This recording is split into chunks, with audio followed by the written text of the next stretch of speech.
Olá a todos, meu nome é Matheus e estou aqui para explicar um pouco sobre controle de processos químicos, focando na classificação de estratégias de controle e análise de graus de liberdade. Esse vídeo é a segunda parte da aula apresentada à matéria CPQ ao curso de Engenharia Química como conteúdo de docência. Essa apresentação se dividirá em classificação de estratégias de controle, três exemplos ilustrativos, sendo um tanque de aquecimento, um processo de mistura e uma coluna de destilação, uma introdução à utilização de graus de liberdade em controle e as referências bibliográficas utilizadas. O controle de processos pode ser classificado em dois grandes grupos de estratégias de controle. A estratégia mais comum é o controle feedback, em que a principal característica é a medição das variáveis controladas. Suas principais vantagens são que a ação corretiva do controlador acontece sem considerar a fonte das perturbações, além de que essa estratégia reduz a sensibilidade da variável controlada a perturbações e mudanças no processo. Já as suas desvantagens se encontram no fato de que nenhuma ação corretiva é tomada até que ocorram modificações no processo. Outro fato é que podem existir respostas muito oscilatórias ou mesmo instáveis para o controle feedback. A outra estratégia mais importante é o controle feed-forward, em que a principal característica está na medição das perturbações do processo, quando conhecidas. A principal vantagem dessa estratégia é a capacidade de corrigir os efeitos de perturbações antes que elas afetem o processo. Já suas principais desvantagens estão principalmente em medir todas as perturbações, que nenhuma ação corretiva será tomada para perturbações não medidas e que existe a necessidade de se conhecer o modelo do processo, nem sempre disponível. O primeiro exemplo de controle de processos que apresentaremos é o tanque de aquecimento. O principal objetivo do sistema de controle é controlar a temperatura T da corrente de saída do tanque. Para essa simples finalidade de controle, podemos enumerar 6 diferentes metodologias. Podemos medir a temperatura de saída T enquanto ajustamos a quantidade de energia do aquecedor Q, sendo esta uma estratégia de controle feedback, já que não é medida nenhuma perturbação do sistema e sim uma variável de saída. Podemos ainda utilizar a estratégia de controle feed-forward, em que medimos a perturbação TI, enquanto se ajusta a quantidade de energia Q. Temos ainda as metodologias 3 e 4, análogas às metodologias 1 e 2. Para finalizar, podemos utilizar a junção das estratégias feedback e feed-forward, sendo a metodologia 5 a junção das metodologias 1 e 2 e a metodologia 6 a junção das metodologias 3 e 4. O diagrama esquemático apresenta a estratégia de controle feedback do tanque agitado aquecido por um aquecedor Q. No tanque agitado é introduzido um termopar, que mede a temperatura do tanque. Esse sensor envia um sinal ao transmissor de temperatura TT. O transmissor realiza a conversão do sinal recebido para um sinal elétrico, enviando assim a informação da temperatura ao controlador de temperatura TC, através de uma linha de instrumentação elétrica. O controlador, então, realiza os cálculos e decide qual ação será realizada no aquecedor, modificando a quantidade de energia Q fornecida pela resistência elétrica. Isso influi diretamente na quantidade de aquecimento fornecida ao tanque e equilibra o sistema de acordo com a temperatura desejada da corrente de saída. Apresentamos, então, um diagrama de blocos que apresenta o caminho dos sinais ao longo do sistema de controle. Primeiramente, é fornecida ao sistema a temperatura de referência, ou set point, em que se deseja operar o sistema. Essa temperatura é transformada para valores de voltagem, de acordo com a calibração do sensor, e é comparada com a temperatura do sistema recebida pelo próprio termopar. Então, o erro, ou desvio de set point, EDT, é direcionado ao controlador, que decide a ação a ser aplicada no aquecedor. O aquecedor, então, fornecerá uma específica quantidade de calor ou energia para o tanque, que continuamente recebe a corrente de entrada com uma temperatura TI.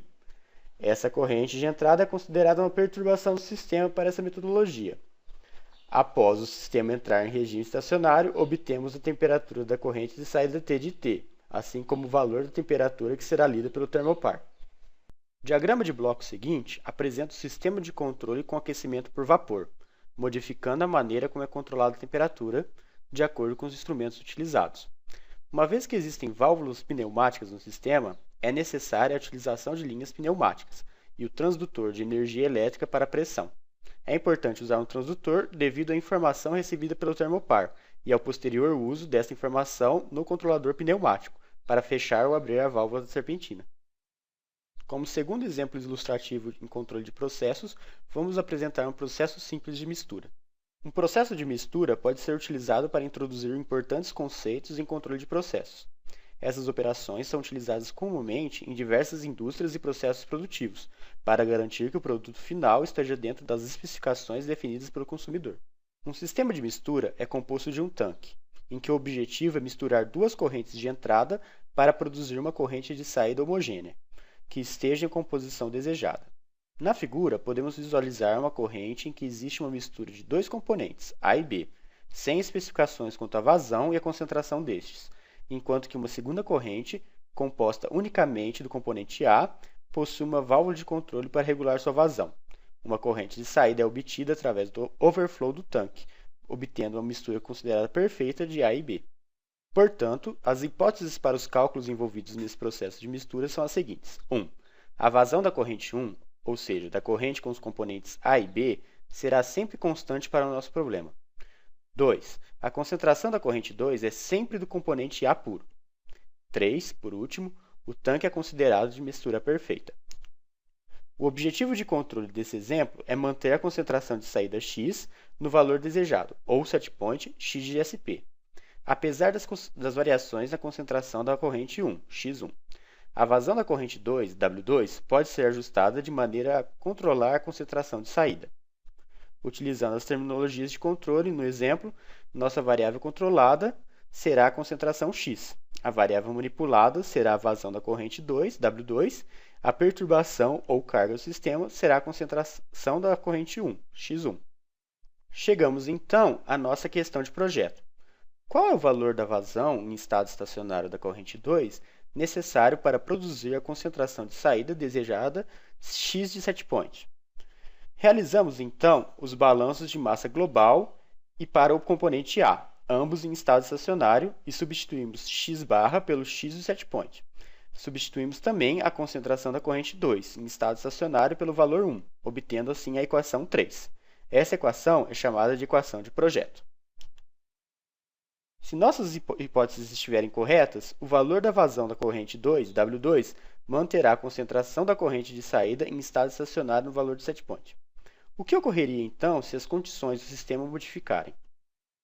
Então, se considerarmos que a concentração da entrada X1 varie com o tempo, como poderíamos certificar que a concentração da saída ficará no valor do setpoint ou próximo a ele? Tiramos da relação entre as variáveis que se a concentração da entrada é maior que a concentração no estado estacionário e a vazão da corrente de entrada 2 não se modifique, que nossa concentração de saída será maior que o nosso valor de setpoint para a variável. Como possíveis estratégias de controle, enumeraremos 4 métodos. Apesar de existirem outros métodos, vamos focar nesses 4 para efeitos de aprendizagem. O primeiro método é medir a concentração de saída X e ajustar a corrente de entrada da corrente 2, W2. De forma intuitiva, se a concentração X é muito alta, deve-se reduzir a vazão da corrente 2. Tiramos, então, a partir da lei de controle feedback proporcional, que Kc é o ganho do controlador. A vazão da corrente 2 e a concentração de saída são variáveis que se modificam com o tempo, e a mudança na vazão é proporcional ao desvio do setpoint, de acordo com a constante Kc. Como podemos visualizar na figura, um analisador de composição com transmissor AT mede a composição da corrente de saída X, enviando o sinal elétrico até o controlador de composição AC. Nesse controlador, é decidida como a válvula de controle da corrente de entrada deve ser manipulada, ajustando a vazão W2, e, enfim, fazendo com que a corrente de saída retorne ao valor de setpoint, caso essa se desvie dele. Essa estratégia é também conhecida como controle feedback, sendo a variável controlada X e a variável manipulada W2. No segundo método, pode-se realizar a medição da concentração da corrente de entrada 1, X1, enquanto ajusta-se a vazão da corrente de entrada 2, W2. Então, se a concentração X1 for maior que o valor do estado estacionário, o controlador deve diminuir a vazão da corrente 2, para que o valor desta seja menor que o valor do estado estacionário dessa vazão. A abordagem que utilizaremos, então, é utilizar a equação de projeto, trocando as constantes de estado estacionário da concentração da corrente 1 e da vazão da corrente 2 para variáveis no tempo x1 de t e w2 de t, obtendo assim a lei de controle estabelecida na equação 5. A figura apresenta a configuração para a segunda metodologia aplicada. Dessa vez, o analisador de composição transmissor AT mede a concentração da corrente de entrada 1, X1, enviando um sinal elétrico correspondente à medição para o controlador de composição AC. Por sua vez, o controlador de composição envia um sinal elétrico para a válvula de controle, que realiza o ajuste da vazão da corrente 2, W2. Podemos chamar essa estratégia de controle feed-forward, sendo X1 a perturbação e W2 a variável manipulada. Uma vez que a equação de projeto se aplica somente ao processo em estado estacionário, não é claro se a lei de controle apresentada na equação 5 é efetiva para condições transientes em todos os momentos. A terceira metodologia seria uma junção das metodologias 1 e 2, em que realiza-se a medição das concentrações das correntes 1 e de saída, enquanto se manipula a vazão da corrente 2. Essa metodologia é também conhecida como estratégia de controle feedback feed-forward. A quarta e última metodologia baseia-se na modificação do projeto, utilizando um tanque maior. Se o tanque maior for utilizado, flutuações na perturbação do sistema X1 serão amortecidas devido à maior capacidade do tanque. Porém, a utilização de um tanque muito maior significa um aumento do custo de capital do sistema. A tabela 1 apresenta de forma resumida as estratégias de controle para o sistema de mistura. Podemos perceber que a terceira metodologia seria uma aplicação em conjunto das estratégias feedback e feed-forward. Como terceiro exemplo em controle de processos, apresentaremos uma coluna de destilação. No diagrama, podemos verificar a existência de 5 variáveis controladas e 5 variáveis manipuladas.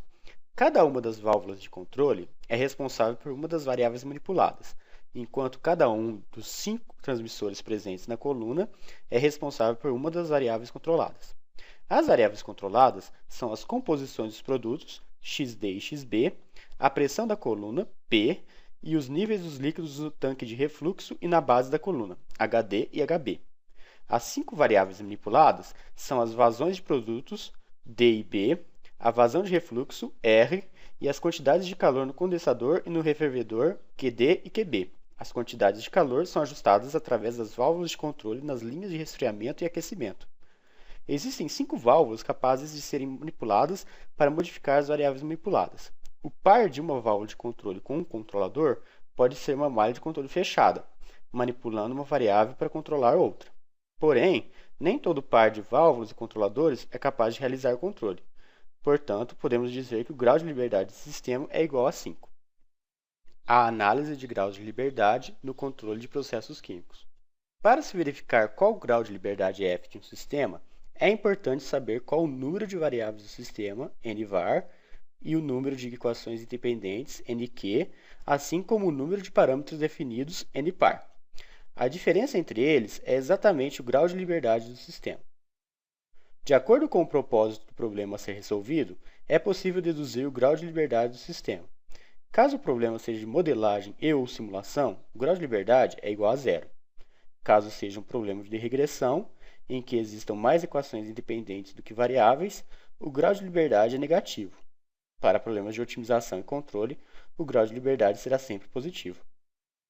O grau de liberdade, no caso em que ele seja positivo, pode ser decomposto em 2 partes. A parte NM, relativa à manipulação para propósitos de controle, e a parte NS, que são as informações fixadas pelo sistema. Por exemplo, o nosso tanque aquecido, em que existe uma mistura perfeita, o líquido é não volátil, as propriedades são constantes e o tanque é cilíndrico. Fazemos então o balanço de massa para o tanque, em que a variação de massa é igual à diferença entre a vazão mássica que entra no tanque e a vazão mássica da saída do tanque.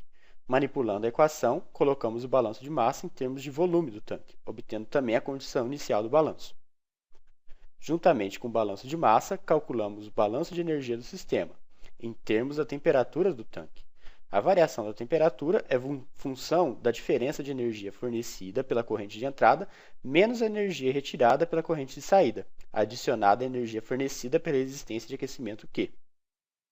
Então, listamos todas as variáveis do sistema: temperatura de saída T, temperatura de entrada TI, vazão de entrada WI e vazão de saída W, volume do tanque V e a quantidade de calor fornecida pela resistência Q. Não consideramos o tempo uma variável do sistema, já que essa é uma análise dinâmica e as variáveis são dependentes dele.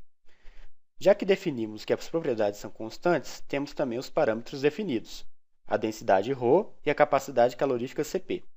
Portanto, temos 8 variáveis, duas equações independentes, os balanços de massa e de energia, e dois parâmetros definidos.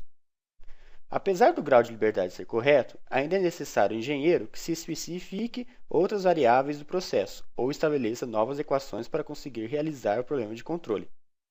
Então, qual é a diferença entre os processos?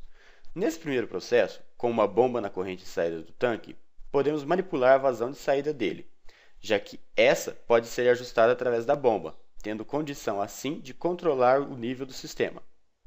Já no segundo processo, em que na corrente de saída existe uma válvula especificada para o sistema, não posso manipular a vazão da saída, por essa ser especificada, tornando impossível o controle dele. Na terceira configuração, em que existe uma válvula de controle na corrente de saída do tanque, a vazão da saída do sistema pode ser manipulada.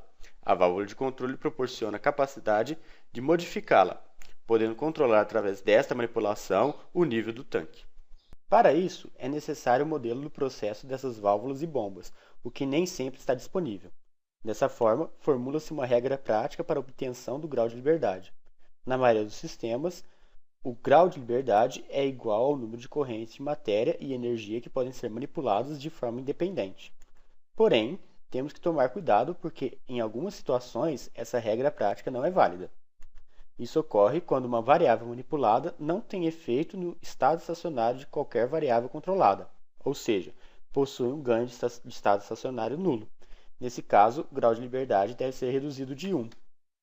Isso pode ser visualizado através da definição do ganho, que não passa da razão da variação de saída pela variação de entrada. Para finalizar, vou deixar para vocês as referências bibliográficas. Agradeço a atenção e até a próxima.